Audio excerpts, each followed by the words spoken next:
هتتسحروا ايه؟ بص، انا عايز 2 طعمية كيري، 1 طعمية محشية، 1 طعمية بسطرمة، 1 بقى بيض بسطرمة، 2 بطاطس موتزاريلا، 2 بطاطس من غير موتزاريلا، 3 فول سجق، 4 فول اسكندراني، و4 سكالانس. وما تنساش المخلي.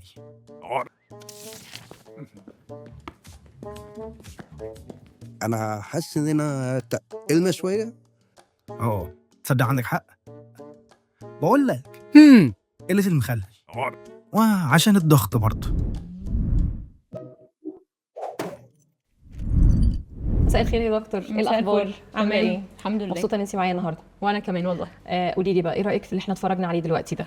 والله هو كلام زي الفل، بس الحقيقه يودي في داهيه يعني. بالظبط، يعني في حفله كده شغاله ما تبينش خالص ان ده وجبه سحور خالص. لا الكلام ده طبعا ما ينفعش جدا جدا. السحور ده يعني لو انت عايز تبهدل معدتك بقى تعمل كده. بالظبط، يعني بعد كده يجوا يشتكوا بقى في رمضان من الارتجاع والحموضه والعطش والكلام اللي احنا بنشتكي منه ده كله. مشاكل ما بتخلصش. عشان كده بقى يا دكتور احنا معانا شويه اسئله كده الناس سالوها لنا، فدي اشهر اسئله الناس بيسالوها في رمضان، عايزين بقى نناقشها مع بعض انا وانت كده وتجاوب لنا على كام سؤال منهم. تمام، يلا بينا نبدا باول سؤال. اول سؤال بيقول ايه اهميه وجبه السحور، وهل هي اهم وجبه في رمضان ولا لا؟ ايه رايك في الكلام ده؟ طبعا وجبه السحور دي من الوجبات المهمه جدا. تمام. وممكن كمان تبقى اهم وجبه في رمضان. بالزبط. عارفه الناس بتبقى ميته من الجوع، فبالنسبه لهم الفطار ده اهم حاجه، بس السحور هو اكشولي اللي بيخليك تقدر تصوم تاني يوم. المشكله يا دكتور ان هم يقول لك بقى ايه، انا اكلت في الفطور كويس جدا وشبعت يعني حرفيا مش بقدر ان انا اتسحر خالص، ويفضلوا عارفه ما تبقاش وجبه فطار، تبقى برولونجد فطار، يعني فطار مكمل معانا لحد وقت السحور، فبيجي وقت السحور يقول لك لا خلاص انا مش عايز اكل. عشان كده من الحاجات الغلط اللي احنا بنعملها ان احنا نزود قوي قوي قوي في الفطار وبعدين ما ناكلش بعد كده. بالزبط. هو المفروض ان احنا ناخد نتيك ثينجز ايزي، يعني نكسر صيامنا بحاجه بسيطه وبعدها بشويه ناكل نفطر ونبقى شبعانين على قد ما نقدر، بس مش ما نزودش قوي قوي قوي لدرجه ان احنا بعد كده نلخبط في الدنيا بالظبط وما ناكلش بقيه اليوم يعني. بالظبط. طب ايه رايك يا دكتور في الناس اللي اصلا بيسكيب وجبه السحور تماما، بيقول لك انا باكل كويس قوي في الفطار لكن خلاص وجبه السحور بالنسبه لي مش مهمه؟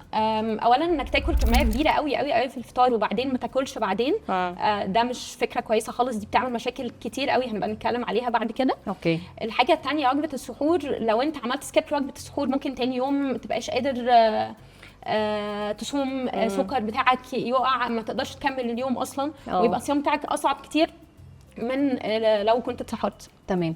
طيب احكي لنا كده يا دكتور، ايه يعني من وجهه نظرك كده ايه الوجبه بتاعت السحور بجد اللي المفروض يبقى فيها كل العناصر الغذائيه اللي احنا محتاجينها، تبقى عباره عن ايه؟ يعني الوجبه بتاعتنا المفروض تكون عن ايه عشان تبقى فعلا وجبه صحيه متكامله زي ما بيقولوا؟ احنا عايزين في السحور ناكل اكل يخلينا نقدر ما نجوعش بسرعه، ما نعطش بسرعه، ونقدر نكمل صيامنا. مظبوط بالظبط كده. فاحنا محتاجين بروتين طبعا عشان حاجه تملانا وتبقى فيلينج. محتاجين حاجات كومبلكس كاربس او اللي هي النشويات المعقده زي مثلا الشوفان، العيش البني، العيش الاسمر، الحاجات اللي زي دي، ودي برضو عشان فيها فايبر عالي. وكمان ما تخليناش نجوع بعدها بسرعه. وطبعا طبعا طبعا الهيلثي فاتس. بمناسبه الهيلثي فاتس بقى يا دكتور، انا عامله لك النهارده ريسيبي، عندنا هنعمل النهارده ريسيبي صحيه قد ايه مفيده جدا، وتقريبا فيها كل العناصر اللي انت اتكلمتي عليها دلوقتي. يعني اول حاجه احنا بس ممكن ما تبقاش دي تنفع وجبه سحور، او احنا هنتكلم عليها كوجبه صحيه عادي. معانا النهارده هنعمل سلطه كده قد ايه لذيذه بجد، انا شخصيا بحبها قوي.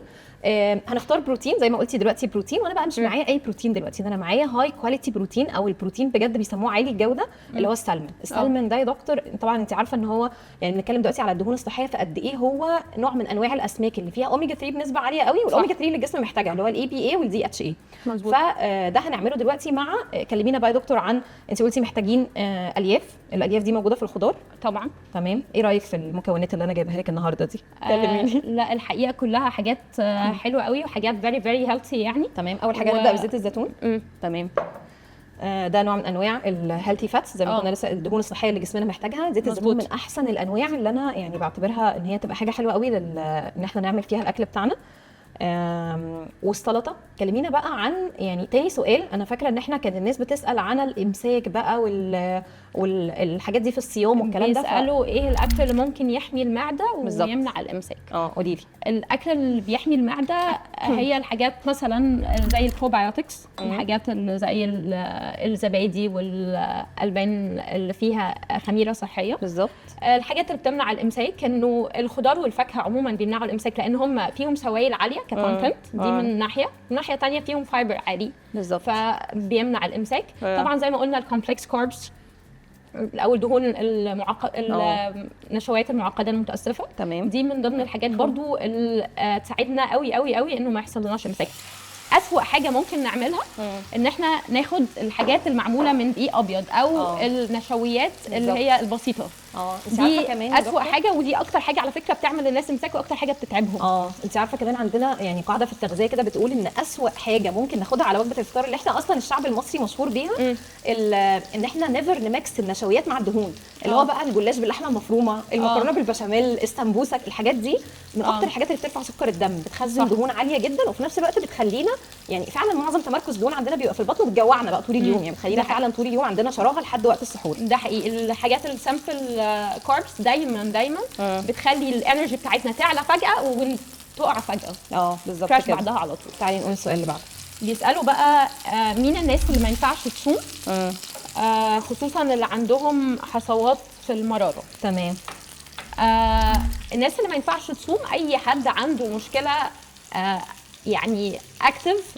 يعني مثلا انا دلوقتي عندي التهاب في المراره وعارف انه فيها التهاب جامد دلوقتي، هيبقى صعب عليا جدا الصيام، لانه لما بقعد صادم اليوم كله المراره بتبتدي تركز العصاره الصفراويه، فلما يجي افطر اتعب جدا جدا جدا. اوكي.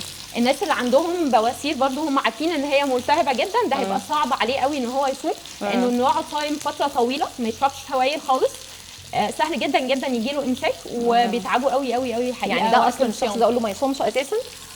في مش ولا كل في الناس اللي عندهم معينة؟ مش كل الناس اللي عندهم حصوات في المراره ما ينفعش يصوموا، لا في ناس كتير قوي تقدر تصوم. لكن لو انت عندك دلوقتي التهاب اكتف موجود في المراره فهميكي يبقى صعب قوي تصوم. لو انت عندك البواسير الكونديشن بتاعتها دلوقتي صعب قوي، يبقى برضه هيبقى صعب قوي انك تصوم. تمام. دلوقتي في سؤال تاني برضو بيقول بيتكلم عن اصحاب مشاكل الارتجاع وايه تاثير الصيام عليهم. طب صح يا دكتور، ناس كتير قوي بتقول ان الصيام بيعمل لهم مشاكل رهيبه، ان هو بيزود عندهم الارتجاع جدا. فايه بقى ازاي نتفادى المشكله دي وقت الصيام مع الناس اللي عندهم ارتجاع؟ هي المشكله بتبقى ما بتبقاش بس في الصيام، المشكله كمان بتبقى في الفطار لما بتيجي تاكل. هو انت لو شخص عندك ارتجاع فانت محتاج كده يبقى عندك شويه بريكوشنز وشويه حاجات تبقى بتعملها. زي مبدئيا ما ينفعش تاكل وجبات كبيره مره واحده، لازم تاكل وجبات صغيره. فلازم نخلي مثلا وجبه الفطار دي ما نقدرش ناكلها مره واحده، لا ممكن نخليها على وجبتين او على 3. تمام. ما ينفعش ناكل حاجات المقليه، ما ينفعش ناكل حاجات السبايسي، تمام، ما ينفعش ناكل حاجات الحامضيه زي الموالح والليمون والحاجات دي، ما نقدرش برضو ناخدها بكميات كبيره. اوكي. الناس بقى اللي ما يقدروش يصوموا فعلا، الناس اللي عندهم ارتجاع او عندهم حموضه زايده في المعده وعامله لهم قرح في المعده، تمام، دول ما ينفعش يصوموا خالص. طيب يلا بينا السؤال اللي بعده. الناس اللي عامله عمليات تكميم المفروض يصوموا بعد عمليه بقد ايه؟ السؤال ده بنتسأله كتير قوي. طيب الناس اللي عامله عمليات تكميم دول او اللي عاملين عمليات عشان السمنه يعني ليهم وضع خاص كده. تمام. المشكله بتبقى في ايه؟ المشكله انه حجم المعده بتاعتهم بتبقى قلت كتير قوي قوي قوي. يعني في عمليات التكميم مثلا 80% من حجم المعده ما بيبقاش موجود. فالشخص ده بعد ما بيعمل عمليه بيقعد اول شهر ما بيقدرش اصلا ياخد اكتر من سوائل. تمام. وبعدها مثلا بيقعد شهر كمان بياخد حاجات سوفت، وعشان ياخد حاجات ريجولر بيبقى تقريبا من يعني 6 ل 12 اسبوع بعد العمليه انه يقدر ياكل حاجات ريجولر بس قليله.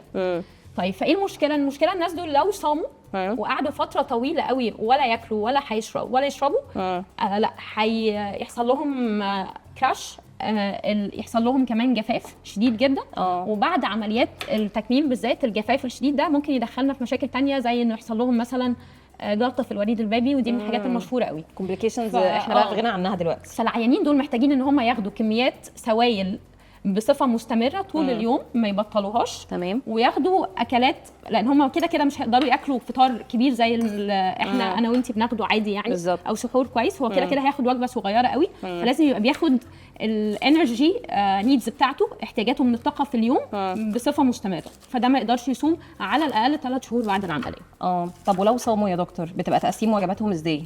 يعني هم نيفر ان هم يقول لك انا عمري ما اقدر اخلص وجبه كده على بعضها، فدايما بننصحهم ان هم يبقى سمول فريكوينت ميل. بالظبط، وجبات صغيره متكرره طول الوقت، يعني ما مش هنفطر الفطار بتاعنا ده ممكن نقسمه على 3 وجبات مثلا. بالظبط كده، ده دايما بيبقى اريح. ده برضه هيبقى بعد زي ما قلت 3 شهور من العمليه، مش دلوقتي يعني خالص. مش دلوقتي خالص. طيب اوكي ماشي، يلا بينا السؤال اللي بعده.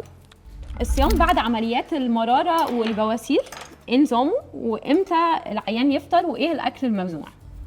ده سؤال مهم. طيب احنا عندنا رول كده بنقول انه بعد العمليات لو عمليه بسيطه انت ممكن تصوم بعدها مثلا يعني كام يوم لحد اسبوع، ممكن تاخدهم يعني ما ينفعش تصوم فيهم، بعد كده تقدر تصوم. عمليات اللي هي المتوسطه زي عمليات المراره وزي عمليات البواسير، لا انت محتاج انك تقعد مثلا اسبوعين وبعدين تقدر تصوم بعدها. بعد عمليه المراره احنا محتاجين نقلل كمان في الدهون بتاعتنا. يعني كنت لسه هقول متهيألي السالمون يبقى بلاش قوي للناس اللي عندهم السالمون حلو قوي للقلب وللناس اللي عندها سكر وكل حاجه، بس للشخص اللي عنده المراره هو ستيل دهون وستيل محتاجه تتهضم. بالظبط. فلو انت لسه عندك المراره وما عملتش عمليه، السالمون ممكن يبقى صعب قوي ليك. ولو انت عملت العمليه هيبقى في اول فتره بعد العمليه صعب قوي تاكل برضو حاجات فيها دهون عاليه زي ونبعد بقى عن المسبك والحاجات بتاعت رمضان دي، والمقليات دي تبقى ممنوعه تماما. اوكي. بعد عمليه مثلا زي البواسير مهم جدا جدا ان احنا نحافظ على الحاجتين، ان احنا يبقى فيه هايدريشن، نبقى بنشرب سوائل كويسه. تمام. فبرضو بعد العمليه باسبوعين مثلا ممكن نبتدي نصوم، بس لازم نبقى اسبوعين بس. كويس. تمام.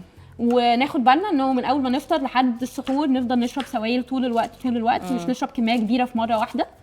ونبعد طبعا عن التوابل والسبايسز والحاجات دي كلها. السبايسي والسيترسي كل الحاجات دي هتبقى صعبه قوي. ناكل الحاجات اللي فيها خضار زي الحاجات اللي انت بتعمليها دي اللي مليانه اوريدي مليانه فايبر واوريدي مليانه سوائل. يعني دايما يا دكتور عارفه لو هناكل برضو كاربس تبقى طبعا برضو نفس الحكايه. بحس ان هي فعلا بتبقى احسن بكتير جدا. احنا كل ما نرجع للطبيعه ونبعد عن البروستازد فود عموما او الحاجات بقى الهايلي بروستازد وكده، دي هتفرق معانا خالص. ان احنا الاكل المصنع، اللحوم المصنعه، الكلام ده كل ما نرجع للطبيعه دي بحس ان دي فعلا اكتر حاجه ملائمه لجسم الانسان بتاعنا. وسبحان الله حرفيا يعني بحس ان هي زي علاج. السؤال الاخير اللي عندي بيقول امتى ما ينفعش ااجل عمليه لبعد رمضان؟ امتى ما ينفعش؟ انا عارفه ان كل الناس بيبقوا عايزين طبعا مهتمين جدا جدا جدا ان هم يصوموا في رمضان، بس في اوقات فعلا ما ينفعش نستنى فيها. يعني لو احنا مثلا عندنا بواسير من الدرجه الرابعه ودلوقتي انت اوريدي عندك امساك وعندك مشاكل مش قادر تحلها اوريدي، فانت هيبقى صعب جدا جدا جدا انك تصوم، لانه ده هيزود المشكله اللي عندك كتير قوي قوي قوي. تمام. لو انت عندك التهاب دلوقتي موجود برضو في المراره وكل شويه بيجي لك الوجع بتاع المراره وبتروح الاستقبال وبتضطر تاخد حقن وبتضطر تاخد مسكنات، فانت برضو ما ينفعش تستنى بعد تمام لحد بعد مثلا رمضان عشان تعمل عمل. انت عارفه يا دكتور ان السلمون بتاعنا استوى دلوقتي، يعني من اسرع الاكلات اللي بتستوي بسرعه قوي قوي قوي. شكله انا بحب اعمله بصراحه، شكله حلو قوي، شكله ريحته كمان خطيره. هنطلعه بقى كده الطبق بتاعنا ونبدا ان احنا انا اعمله زي سلطه كده، ايه اللي هو نهرسه، عارفه ان احنا نديله هرسه كده. اوكي. متحمسه جدا انا، يعني الحماس على الاخر. ممكن بقى نقلبوها كلها مع بعضها، وممكن نعملوها يعني زي ما تحبوا. اوكي. انا هدوق. انا كمان هدوق ولا ايه؟ دوقي يلا هاتي. بسم الله الرحمن الرحيم. بس على البتاع ما فيش فورك اهي، في واحده اهي.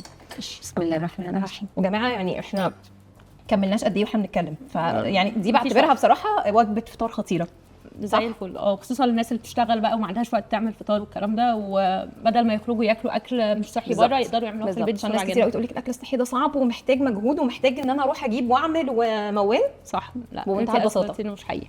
مبسوطه ان هي عجبتك. ودي كانت وصفه صحيه جديده من بودكاست الحلو مش حلو برعايه مستشفيات اندلسيه. وصفه فطار لذيذه وسهله جدا جدا وفيها كل العناصر الغذائيه اللي انتوا محتاجينها وطعمها حقيقي يومي. دكتور يلا بينا.